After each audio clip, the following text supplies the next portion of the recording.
के बाद भी सिर्फ 65% काम हुआ है। और बीआरएस के कार्यकर्ता दलित बंधु जो 2 बेडरूम हॉल किचन का स्कीम है उसमें भी उगाही कर दलितों से पैसा लेते हैं। ये सारी बातें आज तेलंगाना की जनता की जनमानस में स्थिर हो चुकी हैं और तेलंगाना की जनता मानती है कि केसीआर की पार्टी बीआरएस ने यहां पर घपले, घोटाले और भ्रष्टाचार की सिवाय कुछ नहीं किया। किसी भी सरकार की क्रेडिबिलिटी, इसकी विश्वसनीयता, उसने अपने जो घोषणा पत्र घोषित किए हैं इसमें कितने वादे पूरे किए हैं इसके आधार पर होती हैं। 1 लाख नौकरियां देने का वादा किया था, 8 से ज्यादा पेपर लीक हुए और क्यों पेपर लीक हुए हम सब जानते हैं। भर्तियां हो नहीं पाई। 3000 रुपया प्रतिमाह बेकारी भत्ता देने का वादा किया था, वो भी पूरा नहीं हुआ।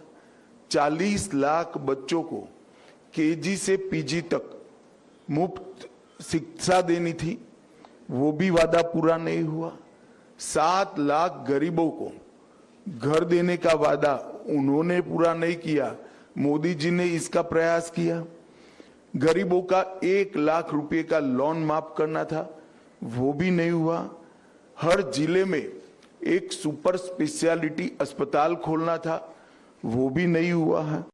Cinema city, pharma city, textile city, sport city और एजुकेशन सिटी, ये सभी बनाने का वादा था। सिटी कहीं पर दिखाई नहीं पड़ती है और सिटी के लिए जो जमीन था वो सारा गबन कर केसीआर के लोगों ने भ्रष्टाचार किया है। इसके दूसरी ओर भारतीय जनता पार्टी की नरेंद्र मोदी सरकार ने भारतीय जनता पार्टी के स्थापना से 1950 से जनसंघ से लेकर अब तक जितने वादे किए थे, ये 9 साल में हमने सभी वादे पूरे किए हैं। चाहे राम मंदिर बनाने का वादा हो, चाहे धारा 370 को समाप्त करने का वादा हो, चाहे ट्रिपल तलाक को समाप्त करने का वादा हो, चाहे गरीब कल्याण का वादा हो। हमने कई सारे गरीब कल्याण के काम केसीआर सरकार के असहयोग के बावजूद भी यहां किए हैं। जैसे 40 लाख लाभार्थियों को, किसानों को हर साल 6000 रुपया मोदी सरकार चेक से दे रही है। 54 लाख गरीबों के घर में पीने का पानी नल से जल पहुंचाया। लगभग 33 लाख घरों में तेलंगाना के शौचालय बनाया।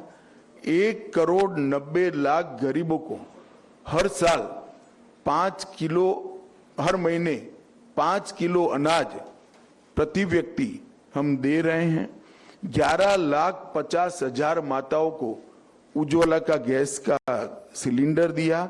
2.5 लाख घर बनाए और ग्रामीण सड़क योजना भी 12,000 किलोमीटर बनाई। तो कौन पार्टी अपने वादे पूरे कर रही है, इससे इसकी विश्वसनीयता खड़ी होती है। और यहां पर केसीआर सरकार के खिलाफ एक बहुत बड़ा रोष तुष्टीकरण की राजनीति का भी है। हमारा संविधान किसी भी वर्ग विशेष को स्पेशल फेवर परमिट नहीं करता है। तुष्टीकरण की राजनीति के चलते जो तेलंगाना का प्राइड है, तेलंगाना का गौरव जिसके साथ जुड़ा है, जिसमें हजारों लोगों ने अपनी जान गंवाई, वो हैदराबाद विमोचन दिन को भी केसीआर ने मनाने का वादा तोड़ा है। इसके साथ साथ रिजर्वेशन, केसीआर ने पूरे देश में एक ही राज्य ऐसा है जहां रिलीजियस रिजर्वेशन दिया जाता है जो संविधान सम्मत नहीं है, गैर संवैधानिक है। 4% रिलीजियस रिजर्वेशन दिया है। हम ये मुस्लिम रिजर्वेशन को समाप्त कर ये 4% SC, ST और OBC का रिजर्वेशन लाएंगे और न्याय देने का प्रयास भी करेंगे। मैंने कभी भी ऐसा आदेश नहीं देखा है। तेलंगाना सरकार के गृह विभाग ने मीडिया को आदेश दिया कि दंगों में अगर आरोपी अल्पसंख्यक है तो इसका नाम मत छापिए। दंगे दंगे होते हैं, नहीं छापना है तो दोनों कम्युनिटी का मत छापिए। नाम छापना कोई अच्छी बात नहीं है, परंतु सिर्फ अल्पसंख्यक का नाम न छापो, वो किस प्रकार का आदेश है मेरी समझ में नहीं आता है। और सिर्फ अल्पसंख्यक समुदाय के लोगों को सिविल एग्जामिनेशन में मुफ्त कोचिंग देना कितना उचित। अगर सभी गरीबों को देते और उसमें अल्पसंख्यक बच्चे भी आते, हमें कोई आपत्ति नहीं। एससी आते, एसटी आते, गरीब बच्चे आते, सभी गरीबों को मुफ्त कोचिंग मिलना चाहिए, एक समान प्लेटफॉर्म मिलना चाहिए। मगर इस प्रकार के तुष्टीकरण की राजनीति से भी तेलंगाना की जनता परेशान है और निर्णय कर कर बैठी है कि हम इस केसीआर सरकार को बदलेंगे। हमने हमारे संकल्प पत्र में ढेर सारे वादे किए हैं। मैं कुछ प्रमुख वादे भी आपके माध्यम से जरूर बताना चाहूंगा। धान पर हम 3100 रुपये किलो क्विंटल पूरा धान जितना भी है वो भारतीय जनता पार्टी की सरकार एमएसपी प्लस बोनस से खरीदेगी और 1 किलो भी धान किसान का अपने घर में नहीं पड़ा रहेगा, वो भारतीय जनता पार्टी का वादा है। इसके साथ बॉइल्ड राइस भी हम परचेज करेंगे जो केसीआर सरकार नहीं करती है।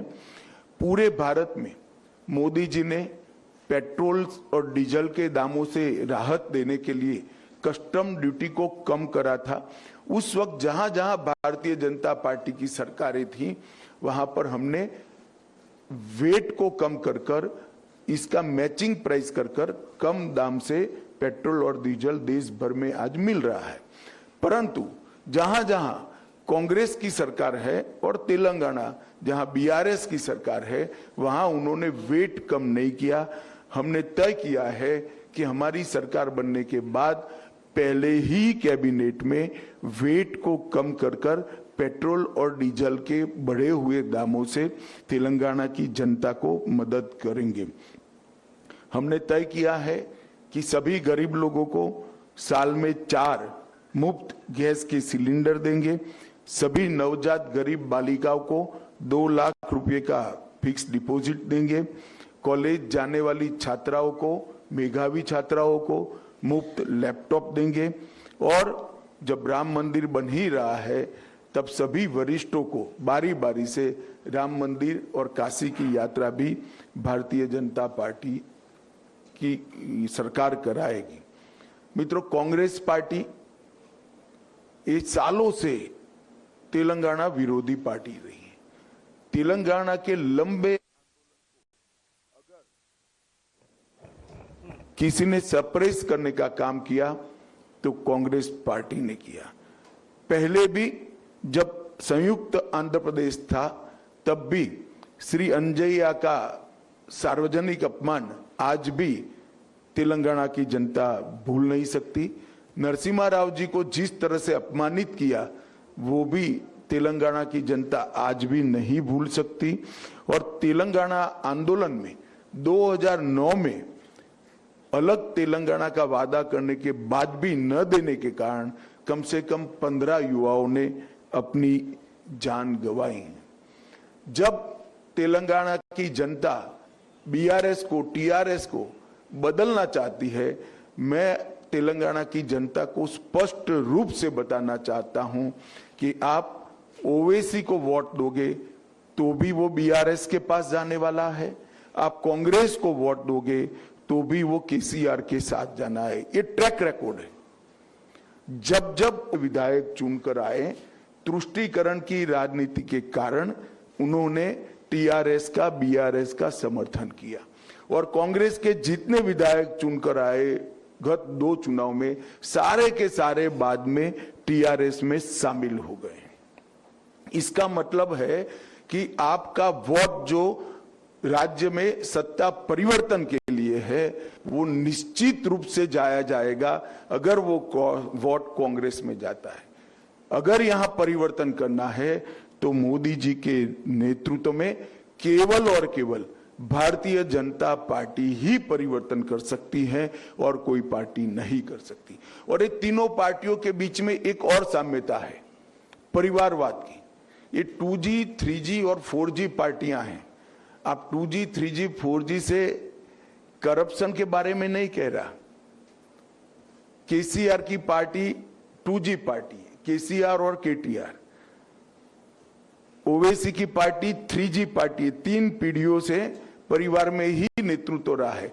और कांग्रेस पार्टी 4G पार्टी है, जवाहरलाल नेहरू, इंदिरा गांधी, राजीव गांधी और अब राहुल गांधी। यहां मेरिट्स की कोई जगह नहीं है, लोकतांत्रिक मूल्यों की कोई जगह नहीं है। ये तीनों परिवारवादी पार्टियां हैं। इसलिए चुनाव के पहले अलग अलग कपड़े, अलग अलग चोले, अलग अलग नारे लेकर आते हैं। चुनाव के बाद सब एक दूसरे के साथ इकट्ठा हो जाते हैं। तो केसीआर को बदलने के लिए वोट चाहे ओवैसी की पार्टी को दीजिए, चाहे कांग्रेस को पार्टी को दीजिए, वो जाना अंततोगत्वा केसीआर की पार्टी में है।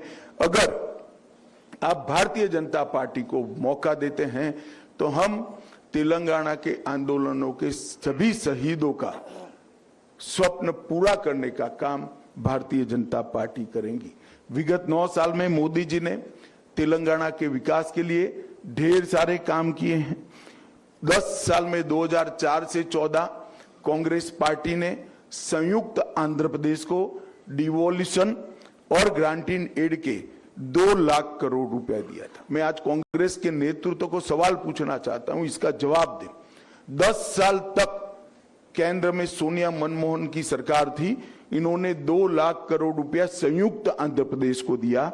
हमने 9 साल के अंदर अलग तेलंगाना को 2.5 लाख करोड़ रुपया दिया है। इसका मतलब लगभग 3.5 गुना पैसा भारतीय जनता पार्टी ने प्रोरेटा तेलंगाना को दिया है, ग्रांट इन एड और डिवैल्यूएशन के।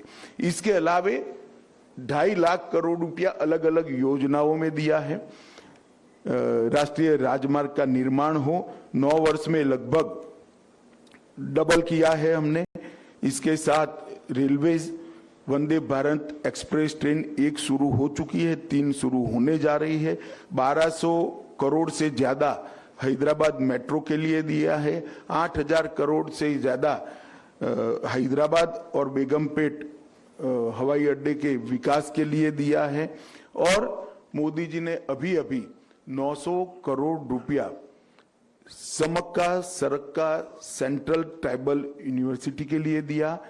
और हल्दी के किसानों के लिए एक वैल्यू चेन एस्टैब्लिश करने के लिए, एक्सपोर्ट तक की वैल्यू चेन एस्टैब्लिश करने के लिए हमने नेशनल टर्मरिक बोर्ड को स्थापना करने का घोषणा किया है। हमारे संकल्प पत्र में हमने ये भी कहा है कि तेलंगाना की भारतीय जनता पार्टी 100 करोड़ रुपया खर्च कर टर्मरिक की मेडिसिनल वैल्यू को रिसर्च करने के लिए एक रिसर्च सेंटर बनाएगी, जिससे टर्मरिक का पूरे दुनिया में उपयोग में बढ़ावा हो सके। इसके साथ साथ भारतीय जनता पार्टी ने 2 महत्वपूर्ण निर्णय लिए हैं।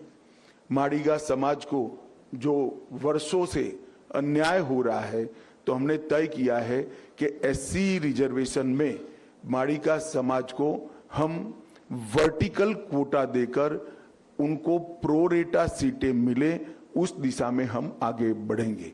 और इसके साथ साथ हमने तय किया है कि केसीआर ने भले वादा खिलाफी की कि दलित मुख्यमंत्री बनाने का वादा 2014 में किया था, खुद ही बन गए, अब बेटे को बनाना चाहते हैं। मगर भारतीय जनता पार्टी ने तय किया है कि हमारी सरकार बनने के बाद हम बैकवर्ड क्लास से मुख्यमंत्री बनाएंगे। ये वादा हमने तेलंगाना की जनता को किया है। और इतनी बड़ी संख्या में जो बैकवर्ड क्लास है, उनको हम न्याय दिलाने का काम करेंगे।